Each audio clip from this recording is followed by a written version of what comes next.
Hey Rebel Rouser, I'm Alan Boyle, and this is Star Wars 7x7, your daily dose of Star Wars joy, and thank you so much for joining me for it. So we haven't done a Spinner Saturday or Spinner Sunday for a little while, I think it is, but we're going to do that this weekend, and we're going to focus on the High Republic. We haven't talked a lot about Phase 2 storytelling, but we're going to get some of that covered and do that very neatly over the next couple of days. So the High Republic Adventures, that's the series that used to be with IDW that transferred to Dark Horse Comics for Phase 2 and beyond of the High Republic Storytelling Initiative.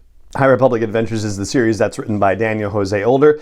And for today and tomorrow, we're going to talk about the 8 issues that were published for Phase 2 storytelling. We'll talk about the first 4 today and the second 4 tomorrow. They will be full spoiler podcasts, so there's your fair warning right there. Now, as far as Phase 2 of the High Republic overall goes, there's kind of like, 2 halves of it, basically. There's Wave 1, which was before the Battle of Jedha, and Wave 2, which was after the Battle of Jedha. And the Battle of Jedha takes place neatly in the middle of things. As far as the High Republic Adventures goes, most of it takes place leading right up to the Battle of Jedha, and then some of it takes place just in the aftermath thereof. So really kind of neatly right between the 2 waves of Phase 2. And we'll do both of the episodes in our patented 7 takeaway breakdown format. So here we go. For takeaway 1, we're starting off the story with Sav Malagan, who is a character that Daniel Jose Older invented and brought to us in Phase 1 of High Republic storytelling. Now we're seeing a younger Sav, 15 years old at this point, who doesn't necessarily feel like their place in the Jedi Order is the right place for them. She's stationed at the Jedi Temple on Takodana, and she's been violating curfews at night to go to Maz Kanata's castle and hang out with the denizens there, get the whole pirate vibe, immersion. And for our second takeaway, we'll talk about the night of the inciting incident, which is a night where none other than Dexter Jettster is at the castle. He's telling stories and then decides, all right, I gotta go, and takes off. And Sav is just kind of taken with his storytelling and is already thinking about how she can become legendary someday, and thinks that Dex might have something to say about that. So she follows Dex, but Dex is actually leaving because he's on a mission. There's been some pirate hunter that was in Maz's castle, and he wants to know what the pirate hunter is up to. And it turns out that the pirate hunter is investigating a lead that he had about some group called the Dank Grax. These folks were introduced to us at Star Wars Celebration a while back, so it's fun to actually see them being brought to fruition in this comic series. Maz Kanata will later describe them as a bunch of Force rejects, but also thinks that they are very vicious and not to be taken lightly.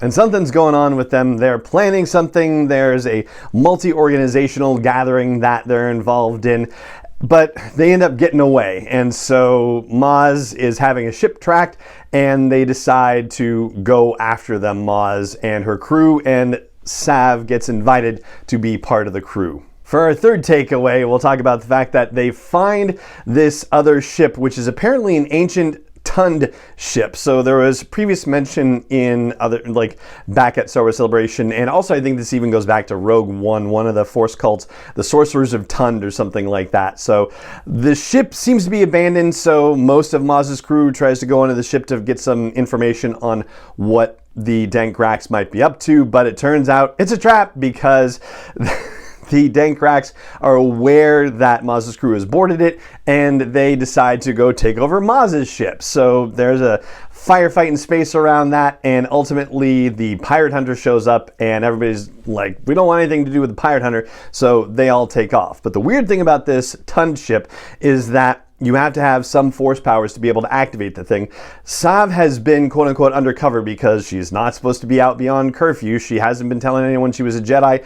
Dex saw it because, in the firefight in the forest on Takodana, they, had to defend themselves, and Sav took out her lightsabers and was like, you can't tell anybody about this, and Dex didn't tell Maz, but Maz figured it out anyway. Maz knew who she was. For a fourth takeaway, I'll talk about the fact that not all of Maz's crew had gone on to this Dankrak ship. There's still one crew member left there. Because the Dankraks actually are from various force cults or whatever, they have some sensitivity, so they're aware that there's still a crew member in the ship, and they decide not to do something about it. The leader of the Dankraks is Arkik Vun, I believe it is, and he's like, yeah, I'm counting on the fact that they're going to try and reach Maz and let Maz know that, we're heading to this particular planet for various underhanded business dealings. And in the meantime, while Maz and company are cooling their heels and investigating the ship and waiting to hear from that other crewmate, Maz has to reach out to her Jedi Master, who's probably wondering where she's been all this time, and is trying to explain without explaining, and also trying to pretend that the transmission is bad and making static noises with her mouth, and the Master's totally on her and is like, you're making static noises with your mouth. So there's definitely some fun stuff that happens in the story too. For our fifth point, we get to this hidden depot place and we find out that what the Dankraks are doing is trying to get a bunch of these ships that are called eviscerators that apparently only Force users are able to operate, and may also be very bad for anybody who is caught in the gun sights of these eviscerators or anything like that. And the reason why it's happening is because the Dankraks are working with the Graf family. So if you remember from previous conversations, or if you heard this elsewhere, there are two sort of big hyperspace prospecting families and businesses in the galaxy during Phase 2. One of them is the Santeca family. Yes, Lord Santeca from The Force Awakens, remember him? And then there's the Graf family, and comparatively speaking, the Grafs are the dirty, underhanded, conniving ones, and the Dankraks are working with the Grafs for a purpose that will become evident soon enough. So they're bad enough already. It's worse that they're doing something in concert with the Grafs. For our sixth point, Maz and company take the old, tunned Dankrak ship to this hidden depot, and the Dankraks get word that that ship is there, and so they bail out on the deal and go to capture that ship again and end up kidnapping Maz Kanata herself. And so Sav, who got into the middle of the dealings between the Dankraks and the guy who was selling these eviscerator ships, Sav decides to pretend that she wants to be part of the Dankraks and not work for the Graf family like she'd been passing herself off as, and manages to steal one of the eviscerators and goes to try to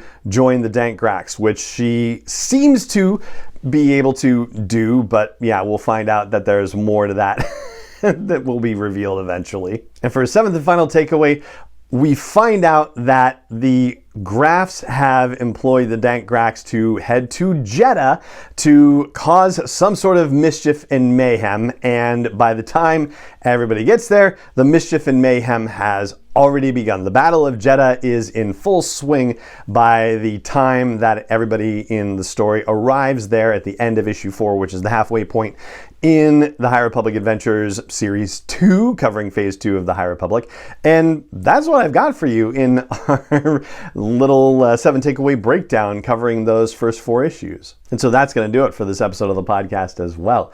If you enjoy the podcast, there are 3 things that you can do. Very easy things to help more people add this daily dose of Star Wars joy to their lives. You can leave a rating or review on your favorite app if you haven't done that already. You can hit a subscribe or a like or a join or a follow button, whatever the app calls it if you haven't done that. And you can tell your friends. And if you've already done that, you can tell them again. And that does help more people find this daily dose of Star Wars joy. And you can even go one step further if you want. You can actually help support the creation and production of this Star Wars podcast and of me as the one-man show behind it. You can do that at patreon.com/SW7X7. The 2 7s in there are both numbers, 7X7. And thank you so much to all the patrons who already help support the creation and production of this show. I could not do it without you. With that and the emotional support that provides too. So it just remains for me to say for today, thank you so much for joining me for this episode. As always, and may the Force be with you wherever in the world you may be. 7x7 is not endorsed or sponsored yet by Lucasfilm Limited, Disney, or 20th Century Fox, and is intended for entertainment and information purposes only. Star Wars, the Star Wars logo, all names and pictures of Star Wars characters, vehicles, and any other Star Wars related items are registered trademarks and/or copyrights of Lucasfilm Limited, or their respective trademark and copyright holders. May the Force be with them. All original content is copyright by Star Wars 7x7. We hope you love it.